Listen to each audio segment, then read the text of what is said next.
إن الحمد لله نحمده ونستعينه ونستغفره ونعوذ بالله من شرور أنفسنا ومن سيئات أعمالنا من يهده الله فلا مضل له ومن يضلل فلا هادي له وأشهد أن لا إله إلا الله وحده لا شريك له وأشهد أن محمدا عبده ورسوله أرسله بالهدى ودين الحق ليظهره على الدين كله ولو كره المشركون. أعوذ بالله من الشيطان الرجيم. يا أيها الذين آمنوا اتقوا الله حق تقاته ولا تموتن إلا وأنتم مسلمون. يا أيها الناس اتقوا ربكم الذي خلقكم من نفس واحدة وخلق منها زوجها وبث منهما رجالا كثيرا ونساء واتقوا الله الذي تساءلون به والأرحام إن الله كان عليكم رقيبا. يا أيها الذين آمنوا اتقوا الله وقولوا قولا سديدا يصلح لكم أعمالكم ويغفر لكم ذنوبكم ومن يطع الله ورسوله فقد فاز فوزا عظيما. أما بعد فإن خير الكتاب كتاب الله وخير السنن سنن محمد صلى الله عليه وسلم وشر الأمور محدثاتها وكل محدثة بدعة وكل بدعة ضلالة وكل ضلالة في النار. സ്നേഹധന്യരായ സത്യവിശ്വാസികളെ, സർവ്വരക്ഷിതാവും നിയന്താവുമായ അല്ലാഹു സുബ്ഹാനഹു വ തആലയുടെ വിധിവിലക്കുകളും നിയമനിർദ്ദേശങ്ങളുമെല്ലാം പാലിച്ചും സൂക്ഷിച്ചും നാം ഓരോരുത്തരും ജീവിക്കണമേ എന്ന് ഉപദേശിക്കുന്നു, വസിയത്ത് ചെയ്യുന്നു. അല്ലാഹു സുബ്ഹാനഹു വ തആല അവൻ ഇഷ്ടപ്പെടുന്ന ദാസന്മാരിൽ നമ്മെല്ലാം ഉൾപ്പെടുത്തി അനുഗ്രഹിക്കുമാറാവട്ടെ. കഴിഞ്ഞ ഏതാനും ദിവസങ്ങൾക്ക് മുമ്പ് കാസർഗോഡ് ജില്ലയിൽ നിന്നും ഒരു വാർത്ത നിങ്ങളുടെയൊക്കെ ശ്രദ്ധയിൽപ്പെട്ടിട്ടുണ്ടാകും. ഒരു വീട്ടില് ഒരു കുട്ടിയുടെ ആൺകുഞ്ഞിന്റെ ചേലാകർമ്മം നടക്കുകയാണ്. അതിന്റെ ഭാഗമായി ആയിരക്കണക്കിന് ആളുകളെ വിളിച്ചുകൂട്ടി ലക്ഷങ്ങൾ പൊടിപൊടിച്ചുള്ള ആഘോഷ പരിപാടികൾ ആ വീട്ടിൽ നടന്നു. അത് യൂട്യൂബ് ബ്ലോഗർമാർ ചാനലുകളിലൂടെ പ്രചരിപ്പിച്ചു. നാട്ടിൽ അറിയപ്പെട്ട ഗാനമേള ട്രൂപ്പുകളെ വിളിച്ചുള്ള ഒമ്പൻ ഗാനമേള, നൃത്ത പരിപാടികൾ, അതിനനുസരിച്ച് നൃത്തം കളിക്കുന്ന സദസ്, സുന്നത്ത് കർമ്മം ചെയ്യപ്പെടാൻ പോകുന്ന കുട്ടിക്ക് ആളുകൾ നോട്ടുമാലകൾ കൊണ്ടുവന്ന് സമർപ്പിക്കുന്നു. അങ്ങനെ അതിന്റെ ഒരു പരിപാടി ഇങ്ങനെ പോവാണ്. അങ്ങനെ ഒരുപാട് കാര്യങ്ങൾ. വിശുദ്ധ ഇസ്ലാം ഫിത്റത്തിന്റെ പ്രകൃതിയുടെ ഭാഗമായി പഠിപ്പിച്ച ഒരു കർമ്മത്തെ ഒരു വീട്ടുകാർ എത്തിച്ച അവസ്ഥയാണ് മേലെ പറഞ്ഞത്. ഇല്ലായ്മ കൊണ്ട് തുടർച്ചയായി 3 ദിവസം അടുപ്പ് കത്തിക്കാനോ വിശപ്പടക്കാനോ ഞങ്ങൾക്ക് കഴിഞ്ഞിട്ടില്ല എന്ന് പറഞ്ഞ പ്രവാചകൻ സ്വല്ലല്ലാഹു അലൈഹി വസല്ലമയുടെ ഉമ്മത്തിലെ ചില അനുയായികളുടെ അവസ്ഥയാണ് നമ്മളിവിടെ കാണുന്നത്. അല്ലാഹു സുബ്ഹാനഹു വ തആല നമ്മെ ഇത്തരം മതിമറക്കുന്ന അവസ്ഥയിൽ നിന്ന് എല്ലാം കാത്തുരക്ഷിക്കുമാറാവട്ടെ. സൂറത്തുൽ വാഖിഅയിൽ നരകത്തിൽ പോകുന്ന ആളുകളെ പറ്റി ചില കാര്യങ്ങൾ പറയുന്നുണ്ട്. കടുത്ത ശിക്ഷയ്ക്ക് അവർ വിധേയമായി കൊണ്ടിരിക്കുകയാണ്. അല്ലാഹു അവിടെ പറയുന്നത് കാണാം, വഅസ്ഹാബുശ് ശിമാലി മാ അസ്ഹാബുശ് ശിമാൽ. ഇടതിന്റെ ആളുകൾ എന്താണ് അവരുടെ അവസ്ഥ? ഫീ സമൂമിൻ വഹമീം, ചുട്ടുതിളക്കുന്ന തീഷ്ണമായ ചൂടും അതേപോലെ ചുട്ടുതിളക്കുന്ന വെള്ളവും, വദില്ലിൻ മിൻ യഹ്മൂം, കരിമ്പുകയുടെ തണലുകളുമാണ് അവർക്കുള്ളത്. ലാ ബാരിദിൻ വലാ കരീം, അതിന് തണുപ്പോ യാതൊരു സുഖമോ ഇല്ല. എന്തുകൊണ്ടാണ് ഇത്രയും മോശമായ ശിക്ഷയിലേക്ക് അവർ ആപതിച്ചത്? ഇന്നഹും കാനൂ ഖബ്ല ദാലിക മുത്റഫീൻ, ദുനിയാവിൽ അല്ലാഹു അവർക്ക് സമ്പന്നത നൽകിയപ്പോ, സമ്പത്ത് കൊടുത്തപ്പോ അതിൽ സുഖലോലുപരായി മാറിയിരുന്നവരാണ് അവർ. വകാനൂ യുസിറൂന അലൽ ഹിൻസിൽ അദീം, ചെയ്തു പോകുന്ന കാര്യങ്ങളിൽ ശഠിച്ചു നിൽക്കുന്ന ഗുരുതരമായ പാപങ്ങൾ ചെയ്ത ആളുകളുമായിരുന്നു അവർ. അല്ലാഹു കൊടുത്ത സമ്പത്ത് അതെന്താണെന്ന് തിരിച്ചറിയാതെ മതിമറന്നുപോയ ആളുകൾ എന്നുള്ളതാണ്. പ്രിയമുള്ളവരെ, നമ്മൾ അറിയേണ്ടത് അല്ലാഹു നമുക്ക് നൽകിയ ജീവിതം അത് ആസ്വദിക്കാനുള്ളത് മാത്രമല്ല എന്നും ഉത്തരവാദിത്വത്തോടു കൂടി ജീവിക്കാനുള്ളത് കൂടിയാണ് എന്ന് നമ്മൾ തിരിച്ചറിയണം. നമുക്ക് അല്ലാഹു നൽകിയ സമ്പത്ത്, ആരോഗ്യം, യുവത്വം, വീട്, വാഹനം, അങ്ങനെ തുടങ്ങിയ എല്ലാ അനുഗ്രഹങ്ങളും അത് മറന്നു പോകുമ്പോഴാണ് മേൽ പറഞ്ഞ അവസ്ഥയിലേക്ക് മനുഷ്യൻ ആവതിക്കുന്നത്. നമ്മുടെ ചുറ്റുവട്ടങ്ങളൊന്ന് പരിശോധിച്ചാൽ മതി. ഒരു ചെറിയ സാമ്പത്തികമായ സഹായം കിട്ടിയാൽ എന്റെ മക്കളുടെ വിശപ്പം നടക്കാമായിരുന്നു എന്ന് വിചാരിച്ചു കഴിയുന്ന ആളുകൾ നമ്മുടെ അടുത്തുണ്ട്. ഒരു ചെറിയ പൈസ കിട്ടിയിരുന്നെങ്കിൽ ഒന്നും മാറി ആശുപത്രിയിൽ കൊണ്ടുപോയി കാണിക്കായിരുന്നു എന്ന് വേവലാതിപ്പെട്ട് കഴിയുന്നവരുണ്ട്. എത്രയോ കാലങ്ങളായി വാടക വീട്ടിൽ കഴിയുന്ന, ഒരു റൂമാണെങ്കിലും ഒരു കൊച്ചു കൂരയുണ്ടാക്കി കഴിയാമായിരുന്നു എന്ന് ആഗ്രഹിക്കുന്ന ഒരുപാട് ആളുകൾ നമുക്ക് ചുറ്റുമുണ്ട്. ഇന്ന് നമ്മൾ നോക്കിയാൽ അടിച്ചു പൊളിക്കുക, എന്തും ആഘോഷമാക്കുക എന്നത് നാട്ടിലൊരു ട്രെൻഡാണ്. പൈസ ഉണ്ടെങ്കിൽ പിന്നെ എല്ലാം ആഘോഷമാക്കുക എന്നത്. അല്ലാഹു സുബ്ഹാനഹു വ തആല വിശ്വാസികളോട് പറഞ്ഞത് ഇങ്ങനെയാണ്: ഒരിക്കലും റബ്ബിനെ മറക്കരുത്. തിന്നുന്നതിലും കുടിക്കുന്നതിലും ചെലവഴിക്കുന്നതിലും ഒന്നും. സൂറത്തുൽ 31-ാമത്തെ ആയത്ത്, വകുലൂ വശ്റബൂ വലാ തുസ്രിഫൂ ഇന്നഹു ലാ യുഹിബ്ബുൽ മുസ്രിഫീൻ. തിന്നുകയും കുടിക്കുകയും ചെയ്തോ, അമിതമാകരുത്. അല്ലാഹു അമിതത്വം കാണിക്കുന്നവരെ ഒരിക്കലും ഇഷ്ടപ്പെടുന്നില്ല. പ്രിയമുള്ളവരെ, ഇസ്ലാം വിലക്കിയത് സുഖമല്ല, സുഖലോലുപതയാണ്. സമ്പത്തിന്റെ ഉപയോഗമല്ല, സമ്പത്തിന്റെ അടിമത്തമാണ്.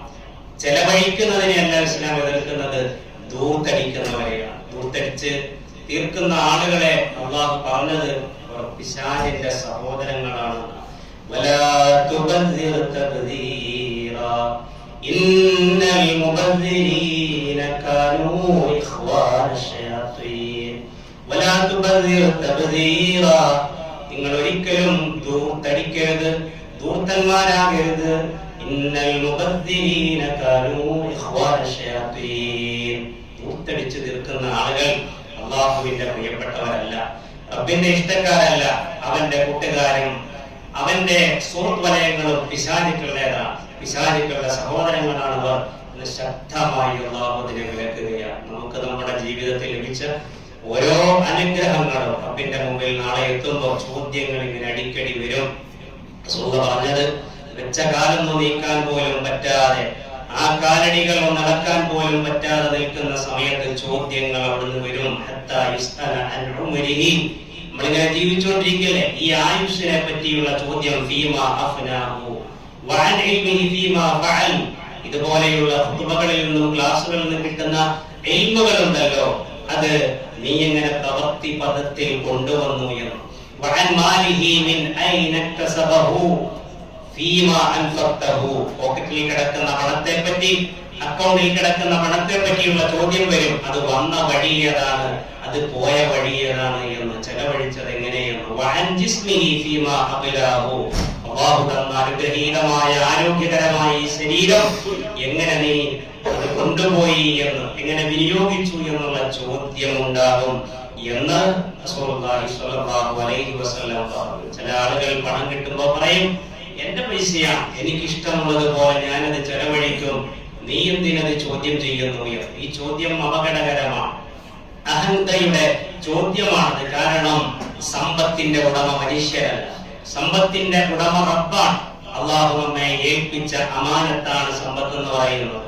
അതെന്റേതാണ് എന്ന് ചിന്തിക്കുന്നിടത്താണ് കാറൂൻ പരാജയപ്പെട്ടു പോയതും ആളുകൾ നോക്കി നിൽക്കെ അവൻ ഭൂമിക്കടിയിലേക്ക് ആഴ്ത്തപ്പെട്ടു പോയതും. ആ അമാനത്തുകളെ പറ്റി അള്ളാഹുവിൽ നിന്ന് ചോദ്യം ഉണ്ടാകുന്നതാണ്. അനുഗ്രഹങ്ങൾ ലഭിക്കുമ്പോൾ അത് നമ്മെ അള്ളാഹുവിൽ നിന്ന് അകറ്റുകയാണ് എങ്കിൽ ആ സമ്പന്നതയും അനുഗ്രഹങ്ങളും നമുക്ക് പരീക്ഷണമായി മാറും.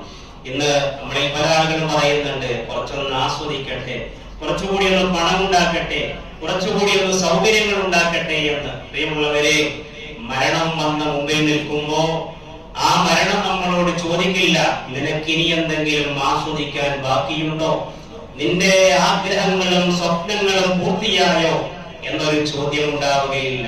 അതുകൊണ്ട് ദുനിയാവിലെ സുഖങ്ങളിൽ മതിമറക്കാതെ പരലോകത്തിനു വേണ്ടി ഒരുങ്ങുക, ധൃതി കൂട്ടുക. അതാണ് ഖുർആൻ പറഞ്ഞത്, യാ അയ്യുഹല്ലദീന ആമനു തഖുല്ലാഹ വൽതൻദുർ നഫ്സും മാ ഖദ്ദമത് ലിഗദ്. സൂക്ഷിക്കേണ്ടത് പോലെ സൂക്ഷിക്കുക, നാളേക്ക് വേണ്ടി എന്തെല്ലാം ഒരുക്കി വെച്ചിട്ടുണ്ട്, ഒരിക്കലും തിരിച്ചു വരാത്ത യാത്രയ്ക്ക് വേണ്ടി എന്ന് നീ നിരന്തരം ആലോചിക്കണമെന്ന്. അതുകൊണ്ട് നാം നമ്മുടെ കുടുംബത്തിനും നമ്മുടെ മക്കൾക്കും നമ്മുടെ സമൂഹത്തിനും മിതത്വത്തിന്റെ സന്ദേശമാണ്, ധൂർത്തിന്റെ സന്ദേശമല്ല, അമിതത്വത്തിന്റെ സന്ദേശമല്ല, അടിച്ചുപൊളിയുടെ സന്ദേശമല്ല നമ്മൾ നടത്തേണ്ടത്. ആർഭാടങ്ങളിൽ സമ്പന്നതയിൽ മതിമറക്കാതെ അള്ളാഹുവിനെ ഓർത്ത് അള്ളാഹുവിലേക്ക് അടുക്കാനായിരിക്കണം അത് നമുക്ക് കാരണമാകേണ്ടത്. അള്ളാഹു അത്തരക്കാരിൽ നമ്മെല്ലാം ഉൾപ്പെടുത്തി അനുഗ്രഹിക്കുമാറാകട്ടെ.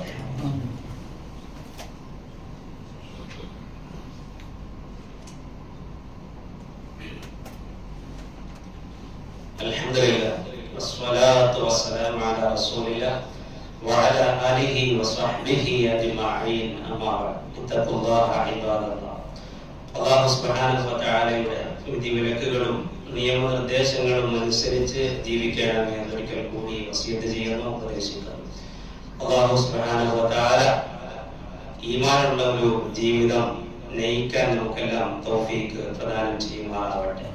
അനുഗ്രഹങ്ങൾ ഏറെ ലഭിക്കുമ്പോഴും അവിടെയൊന്നും മതിമറക്കാതെ, അള്ളാഹുവിനെ മറക്കാതെ, പരലോകത്തെ മറക്കാതെ ജീവിക്കാനുള്ള തൗഫീഖ് അല്ലാഹു സുബ്ഹാനഹു വ തആല നമുക്കെല്ലാം പ്രദാനം ചെയ്യുമാറാവട്ടെ. റബീഉൽ അവ്വൽ എന്ന മാസത്തിലേക്ക് നമ്മൾ കടന്നിരിക്കുന്നു. പ്രവാചക സ്നേഹത്തിന്റെ, പ്രവാചകൻ പറയാത്ത ചില മുഖങ്ങളാണ് റബീഉൽ അവ്വലുകളിൽ നമുക്ക് കാണാൻ സാധിക്കുന്നത്. പക്ഷേ റസൂലുള്ളാഹി സ്വല്ലല്ലാഹു അലൈഹി വസല്ലം ജനിച്ചു വീണ ആ മക്കയിലോ പ്രവാചകൻ വഫാത്തായ മദീനയിലോ ഇന്നും ഒരു നബിദിനാഘോഷം നമ്മൾ കാണുന്നില്ല. പ്രവാചകനെ നമ്മൾ നെഞ്ചേറ്റേണ്ടത് ആഘോഷങ്ങളിലൂടെയോ കലാപ്രകടനങ്ങളിലൂടെയോ ഘോഷയാത്രകളിലൂടെയോ അല്ലെന്നോ, മറിച്ച് റസൂലുള്ളാഹി സ്വല്ലല്ലാഹു അലൈഹി വസല്ലമയെ നെഞ്ചേറ്റേണ്ടത് ഇത്തിബാഇലൂടെയും സുന്നത്തിലൂടെയുമാണ് എന്നും പഠിപ്പിച്ചു തന്നിട്ടാണ് നബി സ്വല്ലല്ലാഹു അലൈഹി വസല്ലം ഈ ലോകത്ത് നിന്ന് വിട പറഞ്ഞത്. പക്ഷെ നമ്മുടെ നാട്ടിലെ നബിദിന ആഘോഷ പരിപാടികൾ കാണുമ്പോൾ സത്യത്തിൽ വളരെ കണ്ണു നിറഞ്ഞു പോവുകയാണ്. 23 വർഷക്കാലം കൊണ്ട് ഈ ഉമ്മത്തിന് മഹത്തായ ഒരു സന്ദേശം, മഹത്തായ ഒരു സുന്നത്ത് പഠിപ്പിച്ചു തന്ന, ഒരു നല്ല ഒരു മാതൃക പഠിപ്പിച്ചു തന്ന, ഏറ്റവും സുന്ദരമായ മാതൃക നിങ്ങൾ അന്വേഷിച്ചാൽ അത് കാണുന്നത് മുഹമ്മദ് മുസ്തഫ സ്വല്ലല്ലാഹു അലൈഹി വസല്ലമയിൽ ആണ് എന്ന് പഠിപ്പിച്ച ഖുർആനിന്റെ അനുയായികൾ എന്ന് പറയുന്ന ആളുകൾ എന്തെല്ലാമാണ് ഇന്ന് പ്രവാചക സ്നേഹത്തിന്റെ പേരിൽ കാട്ടിക്കൂട്ടിക്കൊണ്ടിരിക്കുന്നത്. മുഹമ്മദ് മുസ്തഫ റസൂലുള്ളാഹി സ്വല്ലല്ലാഹു അലൈഹി വസല്ലം തന്റെ ജീവിതത്തിൽ ഒരിക്കൽ പോലും തന്റെ ജന്മദിനം ആഘോഷിച്ചിട്ടില്ല എന്ന് പറയുമ്പോൾ, പ്രവാചക പത്നിമാർ ആ പ്രവാചകന്റെ ജന്മദിനം ഒരിക്കൽ പോലും ആഘോഷിച്ചിട്ടില്ല എന്ന് പറയുമ്പോൾ, പ്രവാചകനെ പൊന്നുപോലെ സ്നേഹിച്ച പ്രവാചകനെ നെഞ്ചേറ്റിയ സ്വഹാബത്ത് അവരുടെ ജീവിതത്തിൽ ഒരിക്കൽ പോലും ആ ആഘോഷം നടത്തിയിട്ടില്ല എന്ന് പറയുമ്പോൾ, ആ സ്വഹാബത്തിനെ കണ്ടു ജീവിച്ച താബിഈകളോ ആ താബിഈകളുടെ കാലത്തിനടുത്ത് ജീവിച്ച ഇമാമിങ്ങളോ പ്രവാചകന്റെ ജന്മദിനം ആഘോഷിച്ചിട്ടില്ല എന്ന് പറയുമ്പോൾ എവിടെ നിന്നാണ് ഈ ഉമ്മത്തിന് ഈ ആഘോഷം കിട്ടിയത്? ഏറ്റവും ഉത്തമമായ നൂറ്റാണ്ടെന്ന് പറയുന്ന ഹിജറ 300-ന് ശേഷമാണ് ഈ ആഘോഷം കടന്നു വന്നത് എന്ന് ചരിത്രങ്ങൾ പറയുന്നു. അതുകൊണ്ട് പ്രിയമുള്ളവരെ, അതിൽ നമുക്ക് മാതൃകയില്ല. ആ പ്രവാചകനെ വാഴ്ത്തുന്നതും പുകഴ്ത്തുന്നതും പ്രകീർത്തിക്കുന്നതും അത് ഏറെ പ്രതിഫലാർഹമാണ്. റസൂലുള്ളാഹിയുടെ പേരിൽ ഒരു സ്വലാത്ത് ചൊല്ലിയ അതിന് ലഭിക്കുന്ന പ്രതിഫലം എത്രയാണ് അല്ലെ? മദീനയിൽ എത്തുമ്പോൾ പ്രവാചകന് നമ്മൾ സലാം പറയുന്നു, അതിലെല്ലാം പുണ്യമുണ്ട്. പക്ഷേ റസൂലുള്ളാഹിയെ പുകഴ്ത്തി പ്രവാചകന്റെ അവദാനം വാഴ്ത്തി പാടുന്ന പാട്ടുകൾക്കിടയിൽ